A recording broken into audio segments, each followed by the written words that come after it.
یہ ہے کہ دو صورتیں ہیں. ایک یہ ہے کہ منظم سیاسی جماعتیں ہوں جس میں نچلی سطح تک الیکشن ہو. نواز شریف صاحب عہدیدار نامزد نہ کریں, اسفند یار خان نہ کریں, مولانا فضل الرحمان نہ کریں, زرداری صاحب نہ کریں, عمران خان نہ کریں, ٹھیک جو بھی ہے. ویسے وہ عمران خان کا ذکر آ گیا تو میں ان کی بات کا جو کہا کون سا لیڈر ہے, تو نون میم راشد کو کہا احمد ندیم قاسمی نے کے بارے میں لکھا نون میم راشد نے کہ یہ سبزی خور شاعر ہے. تو انہوں نے کہا شاعر کو کیا بستہ لف کا بدمعاش ہونا چاہیے, کیونکہ وہ بادانوشی نہیں کرتے تھے اور بعض چیزوں میں ملوث نہیں تھے. تو عمران خان چونکہ شریف آدمی ہے, پیسے اس کے ملک سے باہر نہیں ہیں اور غریبوں کی مدد کرتا ہے اور دیانتدار ہے, تو ظاہر لیڈر تو نہیں, لیڈر کو تو بستہ الف کا بدمعاش ہونا چاہیے, شریف آدمی تو ہونا نہیں چاہیے. سادگی پہ قربان ہونے کو دل چاہ رہا ہے. گزارے یہ ہے کہ آرگنائز سیاسی جماعتیں ہوں, شرافت کی کوئی تعریف آرگنائز سیاسی جماعتیں ہوں, کیونکہ وہ اپنے آدھے پیسے شوکت خانم ہاسپٹل کو دیتا ہے, اسے تو چاہیے کاروبار کرے, اربوں روپے باہر لے جائے, ٹھیک ہے نا جی, اور حکومت میں ہر حال میں شامل رہے, امریکیوں کی چمچگیری کرے جیسے بعض اور لیڈر کرتے ہیں, تو پھر وہ لیڈر کہلائے گا نا, اس کے بغیر تو لیڈر نہیں ہو سکتا. گزارے یہ ہے کہ آرگنائز سیاسی پارٹیاں, عدلیہ آزاد ہو نچلی سطح تک, اور میڈیا آزاد ہو اور ذمہ دار ہو, صرف آزاد نہیں ہو ذمہ دار بھی ہو, اوپر کی سطح, سول سروس میں سیاسی مداخلت نہ ہو, پولیس کو استعمال نہ کیا جائے. دیکھیے آزاد لوگ اٹھ کے کھڑے ہوتے ہیں. مصطفیٰ کمال اتاترک کو بہت برے حالات ملے تھے لیکن قوم اس کے ساتھ تھی نا, لڑنے کے لیے تیار تھی. اس حکومت کو ان میں سے کون سے مسائل ہیں عدلیہ کے؟ نہ جماعتوں کو ٹھیک کر رہے ہیں, جمہوری بنا رہے ہیں جماعتوں کو, نہ پارلیمنٹ کو کام کرنے دے رہے ہیں. کون سی بات پارلیمنٹ سے کبھی پوچھی گئی ہے جی؟ پارلیمنٹ کو طاقت دیں گے تو ملے گی. فیصلہ ججوں کی بحالی کا فیصلہ, کوئی اہم واقعہ مجھے بتائیے. تو کیا اگر ہمارا فرد تگڑا ہو تو کیا وہ خود کھڑا نہیں ہوگا؟ اگر ہمارے صدر صاحب ہیں, انہوں نے کہا کہ باہر جاتے ہیں میٹنگز میں, تو ساری دنیا میں طریقہ کیا ہے کہ جمہوری حکومت مضبوط ہوتی ہے جس کے ادارے مضبوط ہوتے ہیں. کیا پارلیمنٹ مضبوط ہے؟ کیا عدلیہ مضبوط ہے؟ ابھی اگرچہ پروسیس شروع ہوا ہے. کیا میڈیا اب جا کے بڑی قربانیوں کے بعد, مصیبتوں کے بعد آزاد ہوا ہے؟ جو مشرف صاحب کہتے ہیں میں نے آزاد کیا, جو لوگوں نے اتنی قربانیاں دی, تکلیفیں اٹھائیں, ٹی وی اسٹیشن بند رہے, کتنے یعنی مالی نقصانات لوگوں نے برداشت کیے. کیا فی الواقعی سیاسی جماعتیں جو ہیں جمہوری ہیں؟ کیا رحیم یار خان میں ٹکٹ کا فیصلہ وہاں کی مسلم لیگ اور پیپلز پارٹی کرتی ہے یا نواز شریف اور زرداری صاحب کرتے ہیں؟ یہ نہیں ہوگا تو آپ کا خیال ہے کہ خارجہ پالیسی ساری دنیا میں طریقہ یہ ہے کہ قوم پشت پہ کھڑی ہو, حکومت کی ادارے ہوں, تو اس قابل ہوتا ہے ملک کا سربراہ کہ وجہ دیکھیں نا. شاستری اور ایوب خان کلاسیکل مثال ہے. شاستری نے کہا میں تو جواب دے ہوں پارلیمنٹ کے سامنے, میں کیا کروں گا. یہی بات منموہن سنگھ نے بھی کہی کہ ہمیں جی پارلیمنٹ کو جواب دینا پڑتا ہے, صدر مشرف صاحب کو کسی کو جواب دینا پڑتا ہے. یہ جو کمزور سیاسی جماعتیں ہیں نا, جو باپ سے بیوی کو, بیوی سے بیٹی سے, بیٹی سے اس کے میاں کو, ایک یعنی پوتے تک چلی آتی ہیں, یہ کیا سیاسی جماعتیں ہیں؟ یہ سیاسی جماعتیں ملک چلائیں گی.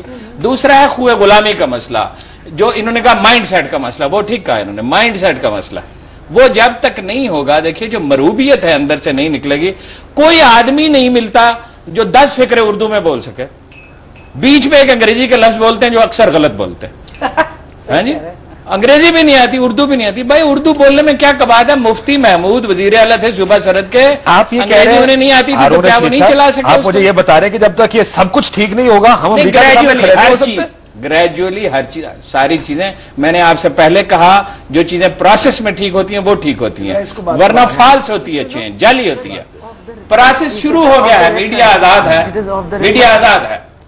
اگر کوئی آدمی لالچ کا شکار ہے یا خوف کا شکار ہے وہ گھبراتا ہے, ورنہ جو اخبار نہیں سچ لکھنا چاہتا کوئی اسے نہیں روک رہا, بالکل نہیں. اس کا لالچ, اس کا خوف اسے روکتا ہے. عدالتیں آزاد ہو رہی ہیں, سیاسی جماعتوں کو آرگنائز ہونا چاہیے, اور کنسنسس جو نیشنل ایشوز ہیں, مثلا یہ بالکل انہوں نے ٹھیک کہا, میں ان کی بات سے ایگری کرتا ہوں کہ جو سوات کا مسئلہ ہے فوجی کارروائی کا, اس پہ پوری قوم کو حکومت کی پشت پہ کھڑا ہونا چاہیے, فوج کی پشت پہ کھڑا ہونا چاہیے, اس لیے کہ یہ ملک کی سلامتی کا مسئلہ ہے. اس پہ کوئی پوائنٹ سکورنگ نہیں ہونی چاہیے, اس میں کوئی نعرے بازی نہیں ہونی چاہیے, بالکل نہیں ہونی چاہیے. اور آپ کہتے ہیں کہ فوج ٹھیک کر رہی ہے؟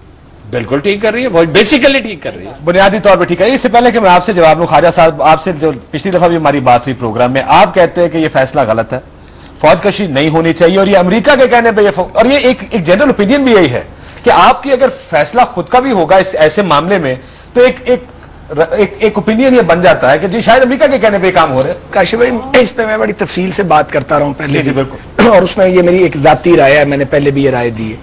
میں یہ سمجھتا ہوں کہ اس ایریے کے اندر فوجی کارروائی کی ضرورت تو بہت عرصہ پہلے پڑ گئی تھی, لیکن فوجی کارروائی کی ٹائمنگ جو ہے, اگر وہ اب سے سال پہلے یا 8 ماہ پہلے جب فوج وہاں موجود تھی علاقے میں مگر اسے حکم نہیں تھا کہ وہ ایک قدم آگے بڑھے, تو اس سوال کا جواب جب پوچھتے ہیں تو بعض لوگ مائنڈ کرتے ہیں کہ جی اب آپریشن شروع ہو گیا, آپ ایسی باتیں نہ کریں. میں یہ سمجھتا ہوں کہ مجرمانہ غفلت کا مظاہرہ کیا ان لوگوں نے جنہوں نے یہ فیصلہ کرنا تھا. ایف ایم ریڈیو بن رہے تھے, اسلحے کے سٹاک اکٹھے ہو رہے تھے, طالبان کی پوری فوج تیار ہو رہی تھی, اس کو روکا نہیں گیا. تو دال میں کہیں نہ کہیں کالا ضرور ہے. اب یہ جو ملٹری آپریشن اس وقت کیا گیا ہے, اس پہ میری ذاتی اوپینین یہ ہے کہ یہ طاقت کا جو اندھا دھند استعمال کیا گیا, اس سے جنگجوؤں کا نقصان بہت کم اور سول آبادی کا نقصان بہت زیادہ ہو گیا ہے. اور ایک اور آخری بات یہ, میں جانتا نہیں ہوں طالبان کو, میں نے پڑھا ہے جو ہارون رشید صاحب جیسے جو لکھنے والے بڑے لکھنے والے ہیں کہ وہ انہیں کلاسیفائی کرتے ہیں کہ کچھ تو ایسے ہیں جو ملیٹنٹس ہیں بہت زیادہ, کچھ کریمنل ایلیمنٹ ہیں, مگر بعض لوگ ایسے ہیں, مجھے بات پوری کرنے دیں, جو آئیڈیالوجیکلی یہ جنگ لڑے ہیں, چاہے ان کی آئیڈیالوجی سے ہم اتفاق نہیں کرتے, ہم میں سے کوئی بھی نہیں کرتا. تو میں یہ سمجھتا ہوں کہ جو ایسے ذرا معتدل لوگ ہیں, اگر ان کے ساتھ ریاست کی بات چیت تمام تر مشکل اور وائلیشنز کے باوجود بھی بات چیت کا کوئی راستہ نکل سکتا ہو, اس میں مذائقہ نہیں ہے, کیونکہ فوج کئی سال تک اس ایریے میں نہیں رہ سکے گی. ہماری فوج دشمن سے لڑنے کے لیے بنائی گئی ہے, اور طرح کی مشکل ہے, بہت زیادہ فوج نہیں ہے. لوکل فیصلہ ہے نا یہ آپریشن کا, یہ تو مانتے ہیں؟ میں نہیں مانتا جی. میں یہ کہنا چاہتا ہوں کہ اس میں لوکل لیڈرشپ کی بھی رائے ضرور ہوگی, لیکن امریکن نظام عدل ریگولیشن کو ایک آنکھ ان کو نہیں بھایا تھا جب پیپلز پارٹی اور ANP نے مل کے یہ ایک اچھی موو کی تھی. پورے ویسٹ نے اس کو اپوز کیا تھا. میرا ڈاؤٹ یہ ہے کہ یہ جو لڑائی کروائی گئی ہے, جہاں اس میں طالبان ذمہ دار ہے, وہاں اس میں وہ عناصر بھی ذمہ دار ہیں جو امریکیوں کو راضی کرنا چاہتے تھے. نہیں جی, میں بھی یہی کہہ, امریکی انفلوئنس, یہ فیصلہ بھی جو جس کو آپ کہہ رہے ہیں کہ پبلک